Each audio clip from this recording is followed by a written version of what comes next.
바쁜 당신이 알아야 할 모든 것 여기에 있습니다. KBS 1라디오 김성환의 시사야. 지난달이었죠. 가습기 살균제 참사가 세상에 알려진 지 11년 만에 구체적인 지원 내용이 담긴 최종 조정안이 나왔습니다. 이번 조정안으로 피해자의 고통을 끝낼 수 있을지 관심이 모였는데요. 분담금 부담이 가장 큰 두 기업이 조정안을 수용할 수 없다, 이런 거부 입장을 내놨습니다. 11년 만에 나온 조정안이 이대로 무산되는 것인지, 또 해결 방안은 그렇다면 없는 것인지, 가습기 살균제 피해자들과 함께 이 문제를 세상에 알려온 분이죠. 최예용 환경보건시민센터 소장 연결해서 얘기 나눠보도록 하겠습니다. 소장님 안녕하십니까? 네네, 안녕하세요. 네. 지난해 10월 민간 차원에서 지금 조정위가 구성이 되지 않았습니까? 네. 지난달 28일 최종 조정안이 나왔는데 그 조정안 내용부터 먼저 좀 간략하게 설명을 해주시면 어떨까 싶어요. 네, 말씀대로 이제 그 가습기 살균제 참사가 알려진 지 10년이 작년에 됐는데 10년 네. 동안 해결이 안 됐다 해가지고 이제 여론이 또 일자 피해자 단체와 가해 기업들이 협상 테이블을 만든 겁니다. 그래가지고 양쪽에서 추천한 조정위원들이 이제 그런 역할을 양쪽에서 의견을 듣고 6개월 만에 조정안을 내놨는데요. 네. 지금 신고된 피해자가 이제 한 7,700명, 800명쯤 되는데 네. 거의 대부분인 7,000명 넘는 피해자들을 대상으로 그분들이 이제 조정금을 받을 수 있도록 네. 예, 그렇게 하는 어떻게 보면 굉장히 종합적인 안이 나왔는데 제일 낮은 수준은 이제 피해 신청을 했지만 인정이 안 된. 그렇지만 이제 제품은 썼던 사람들이 제일 적게 뭐 300만 원부터 피해가 인정된 사망자들의 경우에는 최소 2억에서 4억 정도 예. 이제 사망자요. 예. 그리고 현재 생존해 있는 피해자들 중에는 이제 중증 피해자가 많습니다. 뭐 폐이식도 하고 산소 발생기 착용하고 계속 병원 다녀야 되는 그런 분들의 경우에는 뭐 최대 5억 뭐 이렇게 해가지고 나이별로 또는 그 질환의 중증도별로 그런 아주 몇 가지 기준을 가지고 나름대로 합리적인 그런 안이 이제 나왔고, 물론 그 액수는 뭐 피해자들 입장에서는 많이 입장이 다릅니다. 네. 많이 아픈 사람들은 이거 가지고 어떻게 평생 살란 말이냐, 또 지금까지 들어간 돈도 엄청 많은데 이제 이런 지적들도 하고 계시고, 네. 또 상당수의 피해자분들은 뭐 앞으로 형사 책임을 묻고 그거에 따른 민사적인 정상적인 배보상을 받기 어려운 현재 상황에서 이거라도 이렇게라도 좀 정리를 하자라는 의견도 다수 계시고 그렇습니다. 근데 조정위원회에 기업들이 몇 개 정도가 들어가 있습니까? 9개 기업이 들어가 있습니다. 사실 이 가습기 살균제 관련한 뭐 제품만 48종류고 뭐 한 100개 기업이 관계돼 있는데 네. 사실상 가장 많이 판매했고 또 원료도 공급해 있는 핵심적인 기업은 지금 조정위원회 참여해서 조정으로 해결하겠다라고 의사를 밝힌 기업은 9개입니다. 조정위원회가 구성이 돼서 위원회에서 조정안을 내놨는데 네. 지금 2개 기업이 우리 조정안 못 받겠다 그러면서 거부를 했다는 거잖아요. 그렇습니다. 제일 많이 판매했고 피해자도 많은 옥시와 애경입니다. 네. 그리고 나머지 7개 SK라든지 롯데, 신세계 이런 등등은 일단 이 조정안을 자기네는 받겠다라는 동의 의사를 냈어요. 근데 문제는 이제 한두 개 기업이 동의 안 한다고 이게 깨지는 거냐? 그렇습니다. 이 조정의 특징이 그렇습니다.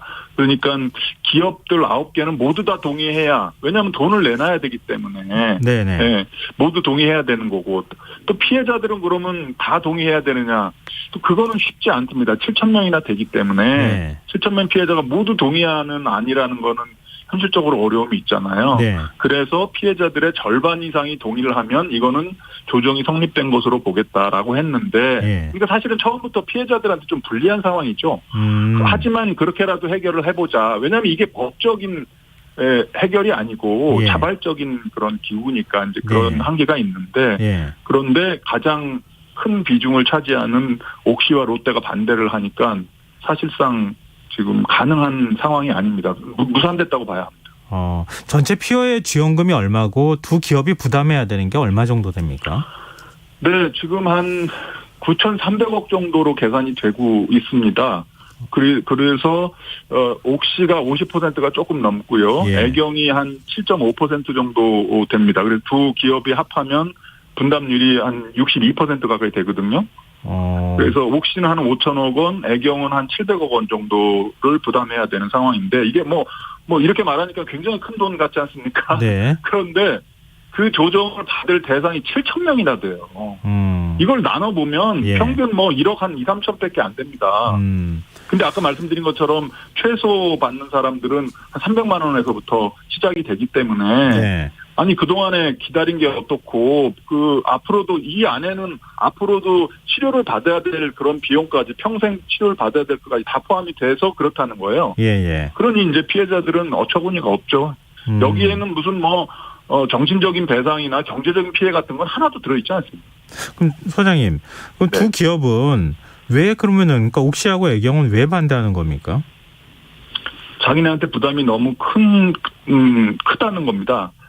처음에 이제 자기네가 그 조정위원회에 이제 참여를 하겠다. 자기네도 해결하고 싶다라고 해서 참여를 했는데 네. 최종적으로 조정위원회가 내놓은 이 안을 가지고 자기네가 부담해야 될 비용을 보니까 그게 너무 크다라는 거죠. 아니, 피해를 입혔는데 부담이 너무 네. 커가지고 우리는 못 받겠다. 지금 사실은 작은 그거보다 기업도 훨씬 아닌데. 더 많은 부담을 해야 정상적인데 예. 그나마 피해자들이 지금 피해자 그룹도 한 절반쯤은 거의 반대 의사를 갖고 있어요. 이거 너무 적다. 네네. 라고 하는 실정인데도 그것마저도 옥시나 애경은 못 받겠다라는 거예요. 그만큼 사실은 무책임한 거죠. 근데 지금 기업은 그 기존에 이제 그 보상을 해왔던 게 있었잖아요. 보상을 했다고 피해자들한테. 이제 주장합니다. 옥시의 경우에 특히 한 3천억 이상을 보상했다라고 하는데 네네. 그 숫자가 기껏해야 405명이에요. 앞으로 책임져야 될 이 조정안의 대상은 3천 명이 넘고요. 예. 그러니 한 400여 명 해준 거 가지고 다 하겠다는 그걸로 이제 퉁친다는 거나 마찬가지인 것이죠. 나머지 3천 명 피해 구제법에 의해서 인정받은 피해자들은 자기네는 나몰라라 책임 못 지겠다 이런 것밖에 안 됩니다 지금. 그렇군요.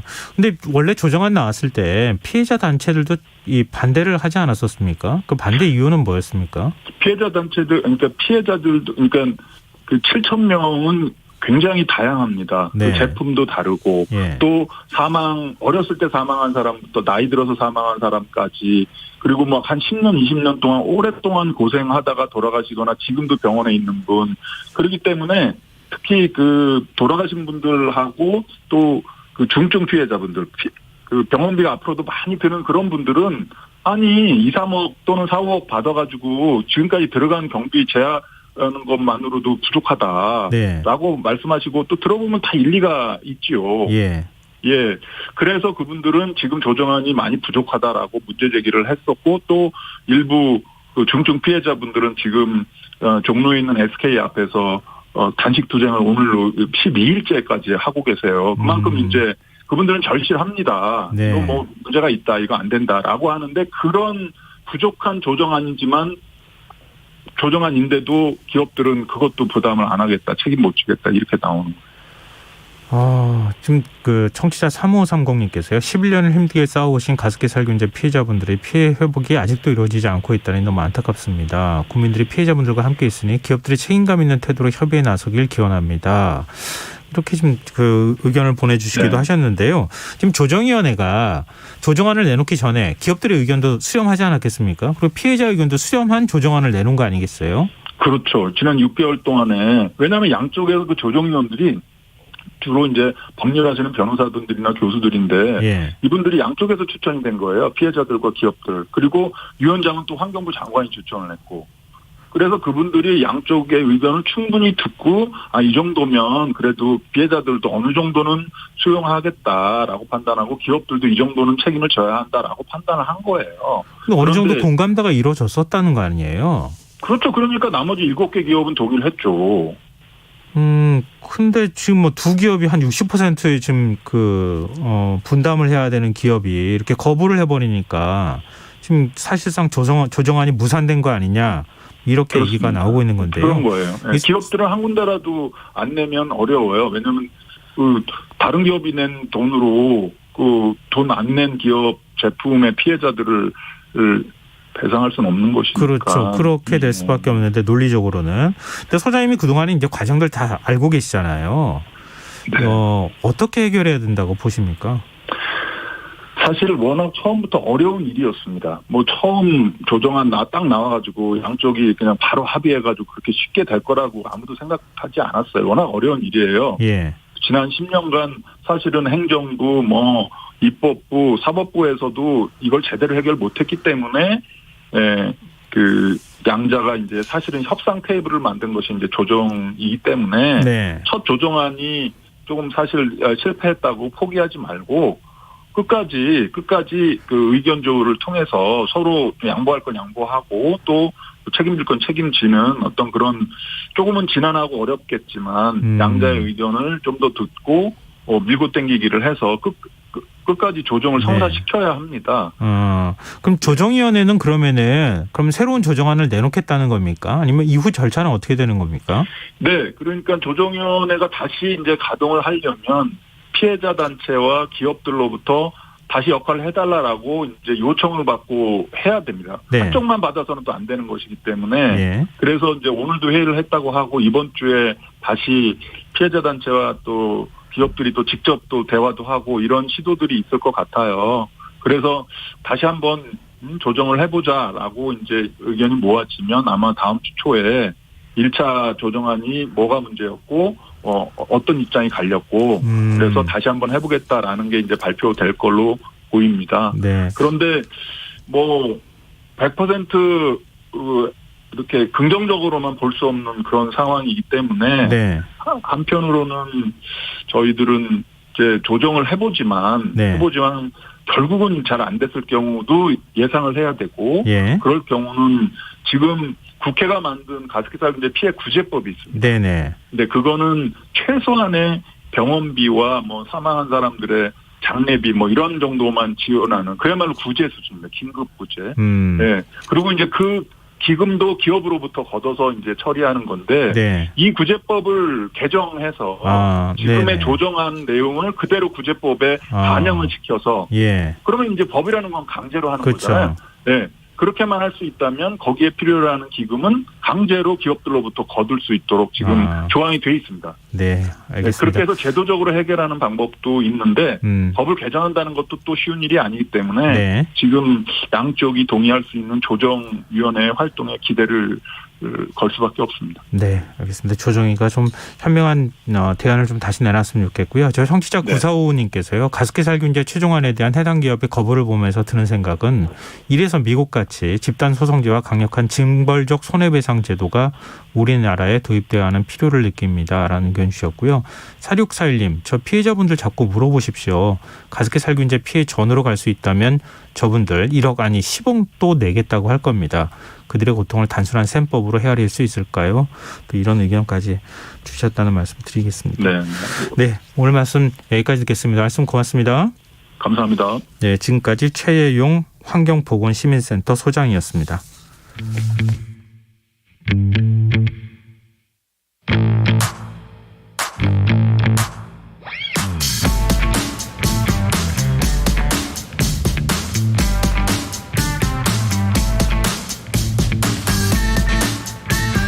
냉철하고 가감없는 분석으로 미디어 본연의 역할을 찾아가는 시간입니다. 미디어 직설 언론인권센터 윤여진 상임이사 전화로 만나보겠습니다. 이사님 안녕하십니까? 네, 안녕하십니까? 예,